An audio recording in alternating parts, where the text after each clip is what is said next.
A qualidade das suas relações determina a qualidade da tua vida. Essa frase é da Esther Perel, uma das psicoterapeutas mais famosas no mundo, especializada em relacionamentos e sexualidade.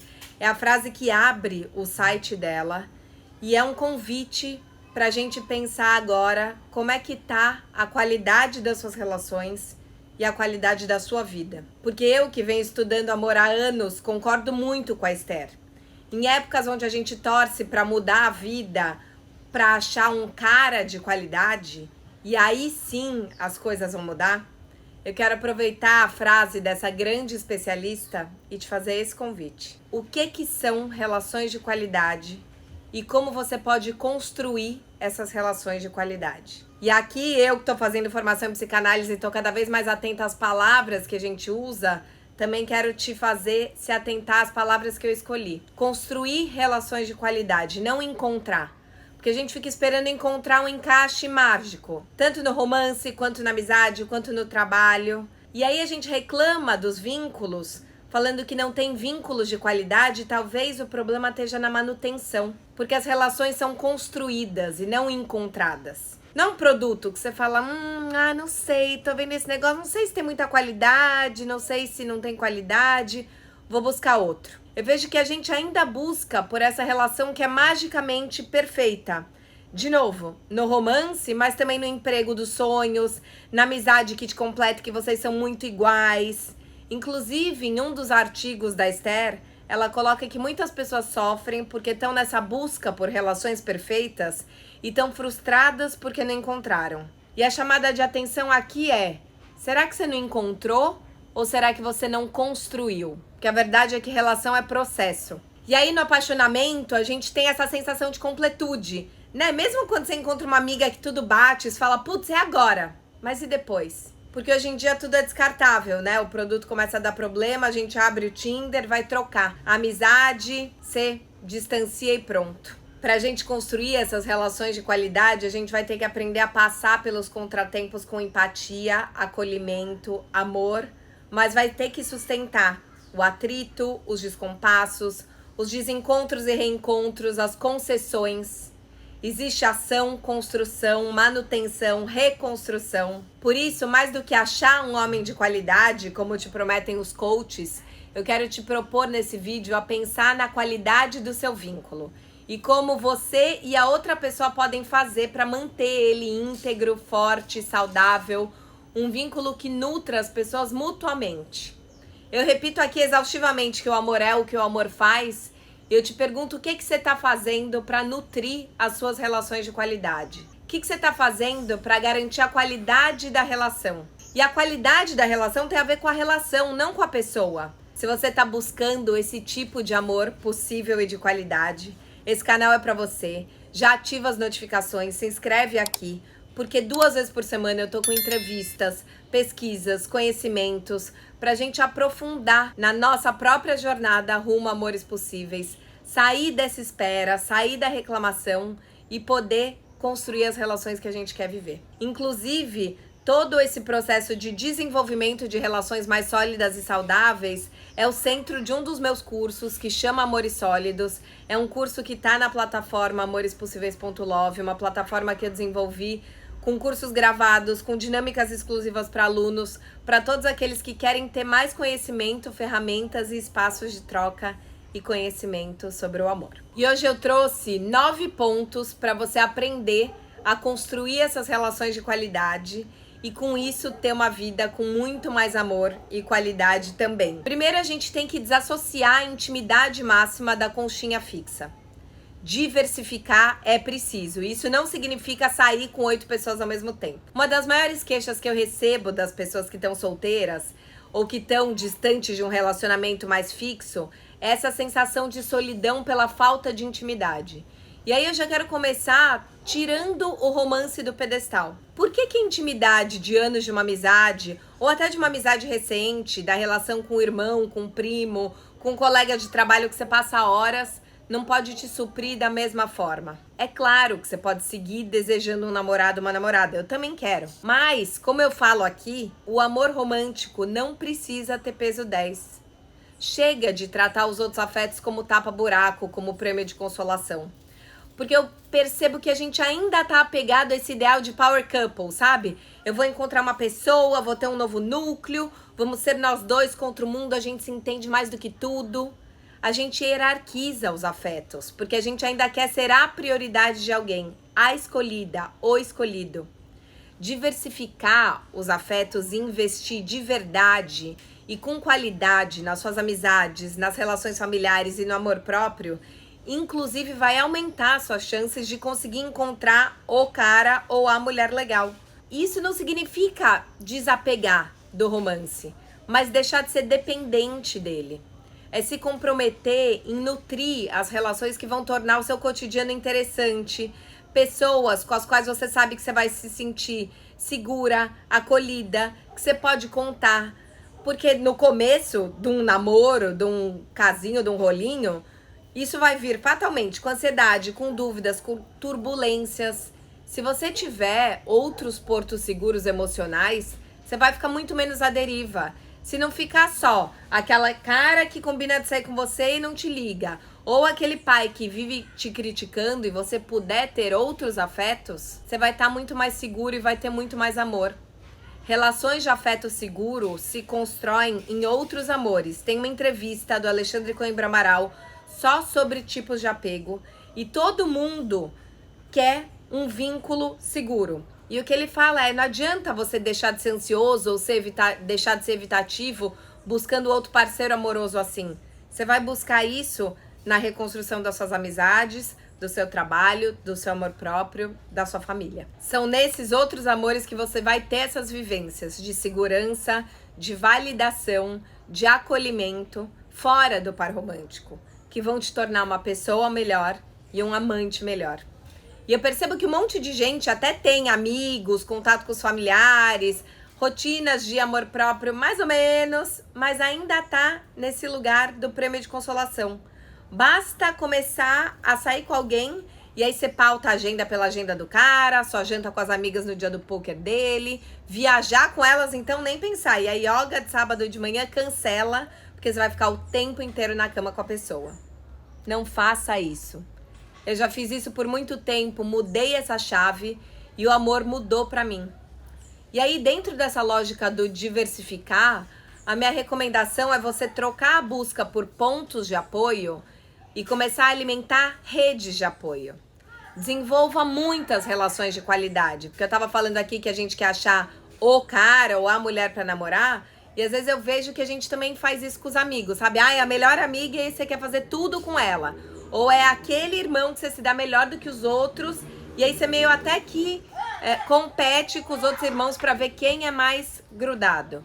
E nessa, você quer que uma única pessoa converse com você sobre física quântica, queira viajar pra praia no mesmo dia que você, te ajude no imposto de renda. Te amar não é dar conta de todas as suas necessidades. A gente tem que normalizar que as pessoas não vão estar disponíveis, não vão estar num bom momento. Talvez não sejam boas companhias para falar sobre esse assunto que você quer falar. Tudo bem. Aceitar indisponibilidade do outro também é um ato de amor. É um treino de empatia e de permissão. E se você permite o outro ser humano, você se permite também. Porque eu vejo que muitas vezes a gente desiste de alguém porque fica assim doído, com carência, porque a pessoa não tá falando sobre o que a gente quer, do jeito que a gente quer, não tá disponível na hora que a gente quer. A gente precisa começar a entender que contar com alguém não é depender. Isso, de novo, serve para o romance, mas serve para as amigas e para a família. Talvez você esteja cobrando demais porque você está com poucas pessoas nas quais se apoiar. Por que não diversificar esses afetos? E ter mais espaços de apoio para conversar sobre mais coisas e viver com menos cobrança e autocobrança. Porque se você acha que seu amigo tem que dar conta de tudo, você começa a achar que você também tem que dar conta de tudo. E aí você tem medo de falar não, de não dar conta. Que relação é essa que você está construindo? Quanto mais diverso for seu ciclo de relações, mais rico ele vai ser. E o segundo ponto importante para a gente ter relações de qualidade é não só a gente diversificar essa rede de afeto, como a gente desviciar a nossa rede de afeto íntima de quem critica a gente. Porque a gente aprende na infância o nosso grau de amor próprio muito a partir do jeito como a gente foi tratado pelas pessoas que criaram a gente. E a verdade é que a maioria de nós teve pais ou cuidadores que falaram que a gente era preguiçoso, que você era sensível demais, que você era menos inteligente que o seu irmão e por aí vai. E aí, se a gente não experimenta a validação, a atenção e a aceitação, é normal que a gente desenvolva essa autoimagem de quem não merece essas coisas. E a gente culpa a nossa personalidade e o nosso sentir por esse amor que a gente não recebeu. Quem aqui não se sente insuficiente, inseguro? Tem inclusive um outro curso na plataforma que chama Resgate do Eu, que é pra gente resgatar quem a gente é, nosso sentir, nossos limites, nossas características e parar de se punir e achar que elas são esse justa causa pelo amor não dar certo. Essa nossa autoimagem negativa é muito construída porque a gente ouviu essas pessoas falando que a gente é assim e ainda assim elas amam a gente. Quer dizer, a gente está o tempo inteiro culpando a nossa personalidade pelo amor que a gente não recebeu lá atrás. E com essas a gente repete essa sina nos desencontros amorosos de hoje. Tá entendendo por que muitas vezes você se sente atraído por quem não te valoriza? Tá na hora de desconstruir isso. Isso não significa você se afastar totalmente da sua família. Mas, de novo, é ter outras vozes e outros olhares.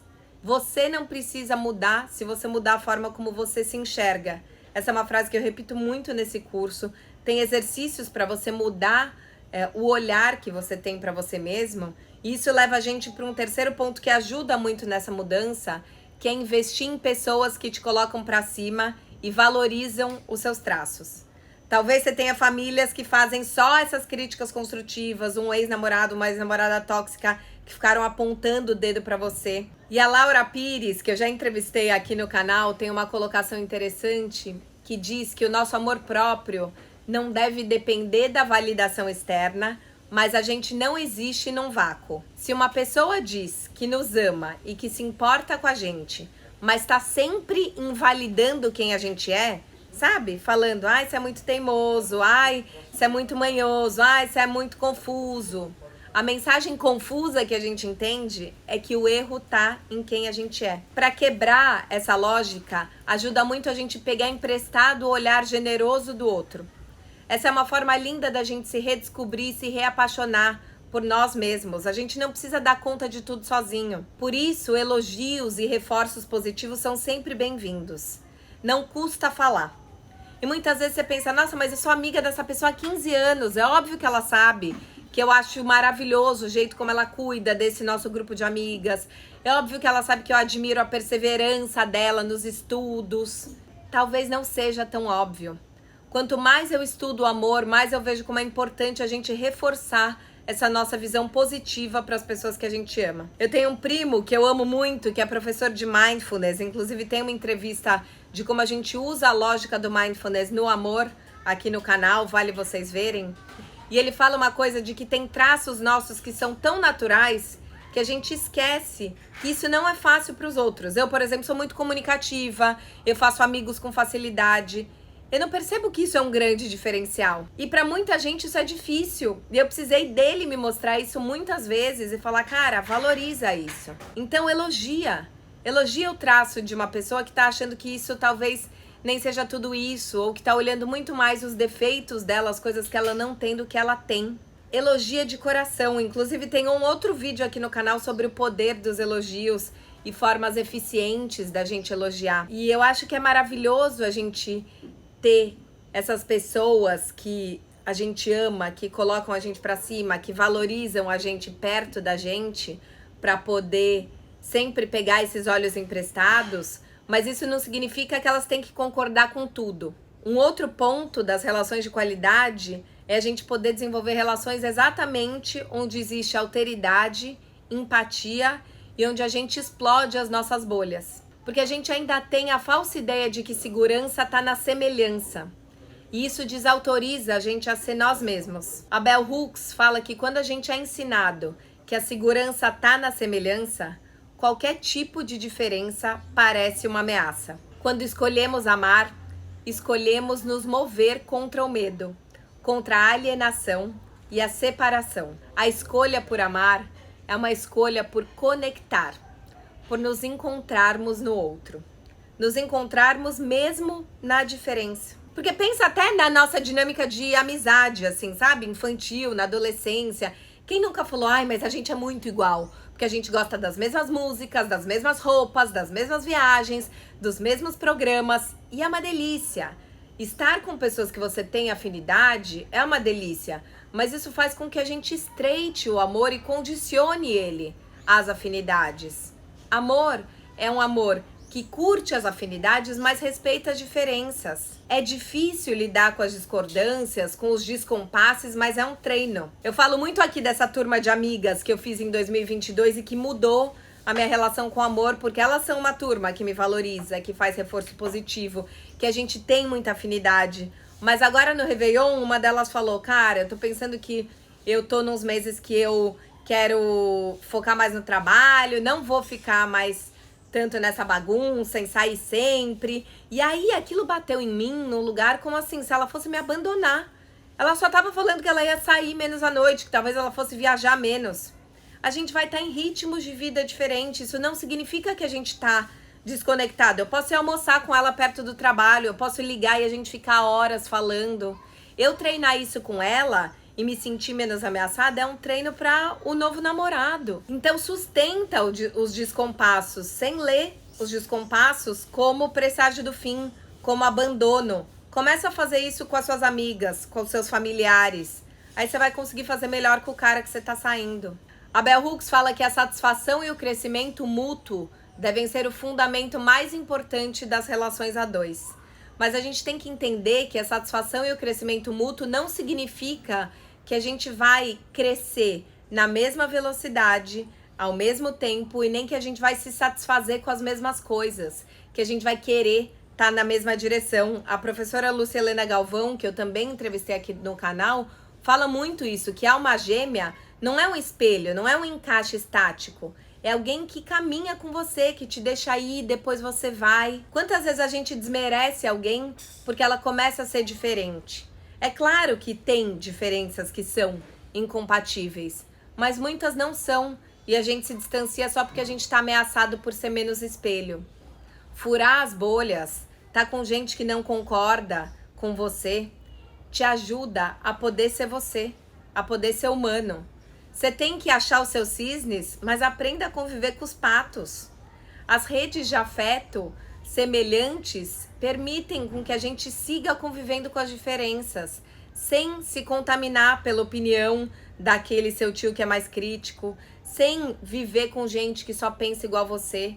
A gente não tem que bloquear ou apagar todo mundo que pensa diferente com a gente. Quanto mais contato com o diferente a gente tiver, mais a gente vai se permitir ser diferente, mais isso vai enriquecer todas as nossas relações. E além do diferente, eu entendo e eu defendo muito isso aqui, vocês já me ouviram falar, que relações de qualidade são relações que têm humanidade compartilhada. Eu já falei isso em alguns vídeos e eu acho que sempre vale voltar e reforçar que um dos TEDs mais vistos no mundo é um TED que eu amo, dessa mulher que eu amo e admiro, que é a Brené Brown, que é o poder da vulnerabilidade. E eu vejo como a gente tem medo de ser vulnerável, ou como a gente até tenta ser vulnerável, mas às vezes fica num lugar muito desconfortável que a gente fica o bobo da corte sendo vulnerável. Não sei se vocês já fizeram isso, mas eu, por exemplo, funciono muito na chave de um humor autodepreciativo. Então, se eu vou lá num jantar da minha família, tá todo mundo namorando, eu sou a única solteira, eu já começo a colocar minhas desventuras amorosas no Réveillon, já conto que não deu certo meio num tom de piada, já me coloco pra baixo, sabe? Assim, tudo bem, antes das pessoas criticarem, eu vou rir com elas para elas não rirem de mim.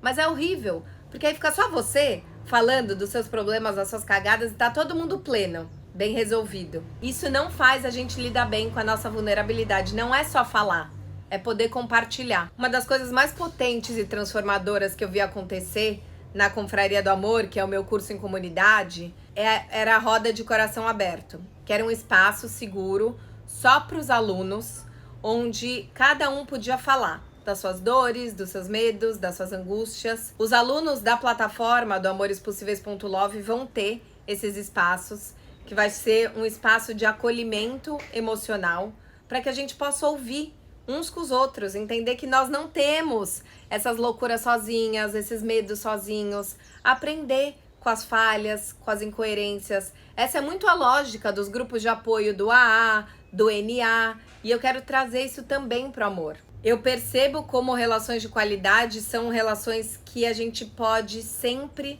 poder falar sobre as incoerências, sobre as vergonhas, e a gente tem que treinar isso em todos os vínculos.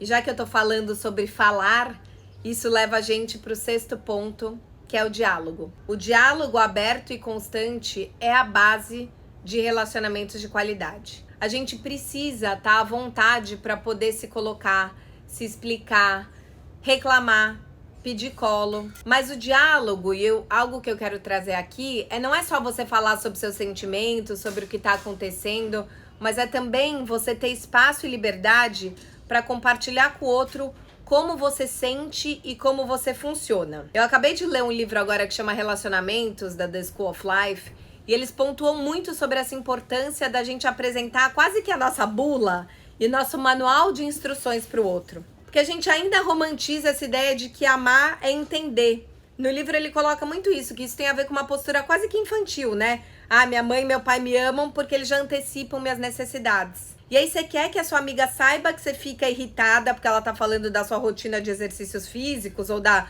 quantidade de legumes que você come, como é o meu caso, porque isso, por exemplo, é gatilho pro meu transtorno alimentar, e eu não explico que isso me incomoda. Por que você não fala pra sua amiga que, olha, você é super desorganizada e você prefere já desfazer as malas no primeiro dia da viagem do verão e já dividir os armários, ao invés de no 4º dia você explodir porque as roupas dela estão no meio do quarto. Ah, mas ela deveria saber. Mas, de novo, não custa falar. E aí não é o que tá certo, o que tá errado. É falar a partir dos seus sentimentos. Eu fico incomodada quando eu me sinto acuada. A gente precisa normalizar esse dividir as coisas. De novo, não é eu sinto certo, você sente errado, tem que ser organizado, não tem que ser organizado. Mas dialogar é poder mostrar como cada um se sente e te dar pistas para a pessoa, para ela poder te ajudar, manejar, não pisar nos seus calos. Às vezes ela nem sabe que aquilo é um calo. E por falar em não saber, a gente precisa normalizar também o pedido de ajuda, sabe? Porque, por exemplo, às vezes você liga para uma amiga e você tá num dia de super coração apertado para jantar e ela tem um trabalho para entregar, um relatório, ela fala, cara, eu não posso que eu preciso focar no negócio do trabalho. Porque você só falou que você queria jantar. Se você falar, cara, tô com o coração apertado, tô precisando de um colo, talvez ela vá, mesmo com o trabalho a ser entregue. Mas, de novo, você precisa falar, você precisa pedir. Não tenha medo de parecer carente, não tenha medo de invadir o espaço. E aceite o não também como resposta. Voltando para um dos primeiros pontos, se a gente tiver uma rede diversa de afeto, essa amiga vai falar não e você não vai sentir uma pessoa sozinha, abandonada para sempre. Você vai poder recorrer a outra pessoa. Mas explica para as pessoas o que está acontecendo. De novo, vamos parar de ser infantil e querer que os nossos pais entendam o que significa o nosso choro sem a gente ter que explicar. Explicar ajuda muito, ajuda a gente a acertar e azeitar as demandas, mas às vezes nem tudo vai dar certo e os conflitos vão chegar.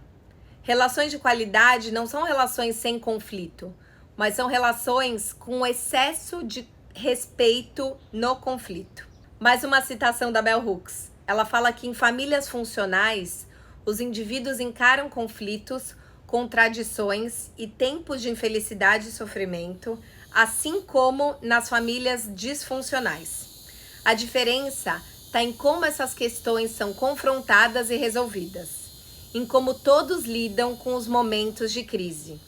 Famílias saudáveis resolvem conflitos sem coerção, constrangimento ou violência. Na primeira briga a gente desiste. E na verdade, ao invés de evitar as brigas, a gente deveria evitar faltas de respeito e fomentar discussões saudáveis. As relações não precisam estar baseadas em estar num mar de rosas, nunca tivemos briga.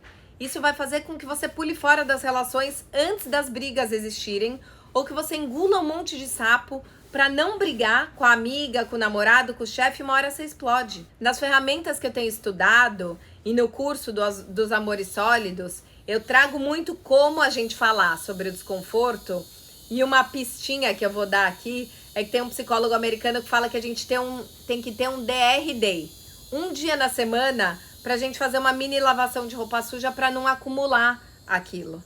Porque daí você vai zerando a conta. Não espera acumular.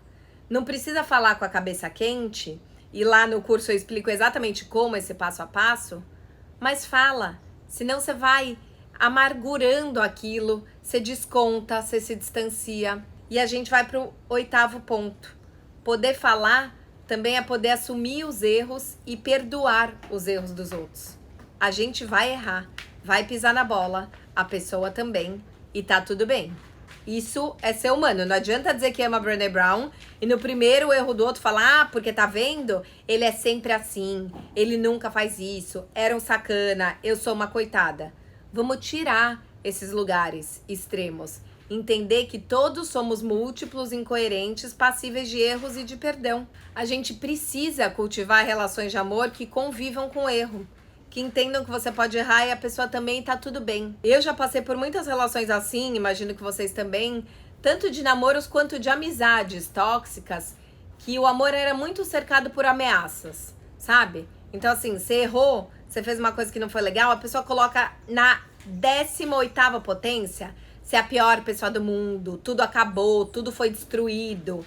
Eu ouvi uma frase do meu pai que era assim: a confiança demora anos para construir e segundos para destruir. E eu entendo o conteúdo pedagógico dessa frase, mas isso gerou em mim um gatilho de angústia de que qualquer erro ia despedaçar toda a relação.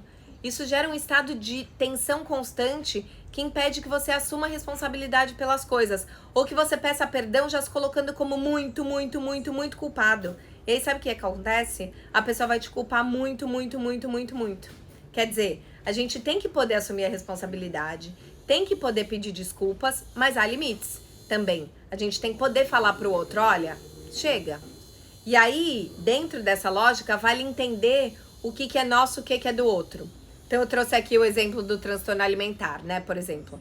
Outro dia eu fui viajar com uma pessoa e toda hora que a gente ia sentar, ela ficava, nossa, mas como você come? Nossa, mas quanto legume, mas vai repetir a abobrinha? E ela era uma pessoa que tava super brigando com o regime que ela queria fazer. Isso tem a ver com ela, com o incômodo dela e não comigo.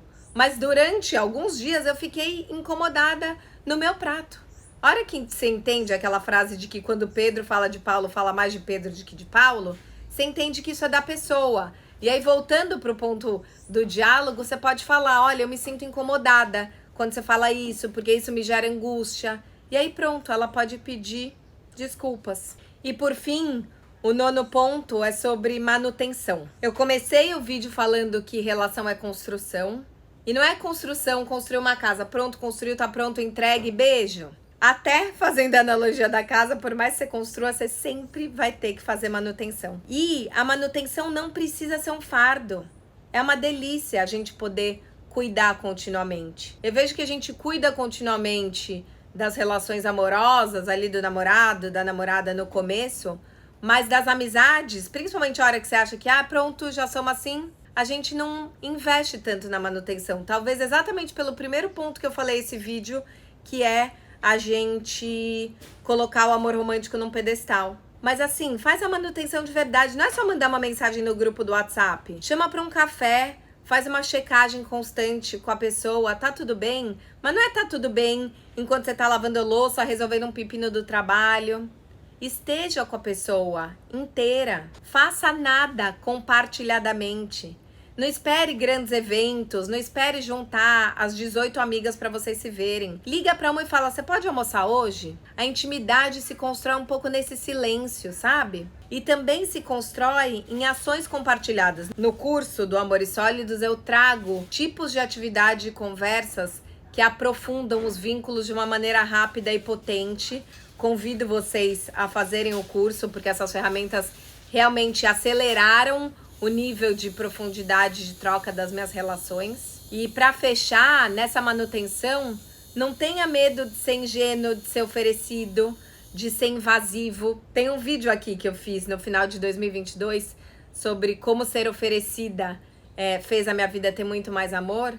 Então ofereça a sua casa para tomar um vinho com as amigas, ofereça o seu colo, peça ajuda. A Bel fala que o cinismo é a maior barreira diante do amor e que enraiza as nossas relações na dúvida e no desespero. O medo intensifica as nossas dúvidas e paralisa. A fé e a esperança permitem que nos desapeguemos do medo. Tem esperança nos outros. Nós somos seres sociais. A gente precisa dos vínculos. Não queira resolver sozinho, não queira resolver com um único amigo, com uma única pessoa. E aqui, fechando com a Bel de novo, eu amo uma citação dela que ela fala. Quando eu falava sobre o meu anseio por um companheiro amoroso, as pessoas me diziam repetidamente que eu não precisava de mais ninguém. Eles me diziam que eu não precisava de um companheiro e de um círculo de pessoas amadas. Que eu deveria me sentir completa dentro de mim. Quem nunca ouviu? Não, mas você tem que se amar, se ame e se baste. E aí ela segue. Embora seja definitivamente verdadeiro que contentamento interior e senso de realização possam estar lá, tenhamos ou não uma comunhão amorosa, é igualmente significativo darmos voz ao nosso desejo de comunhão. A vida sem comunhão no amor seria menos realizada, independentemente da extensão do nosso amor próprio. Que a gente possa ter mais comunhões e mais amores para que o amor seja mais possível na sua vida. Não espere você se bancar.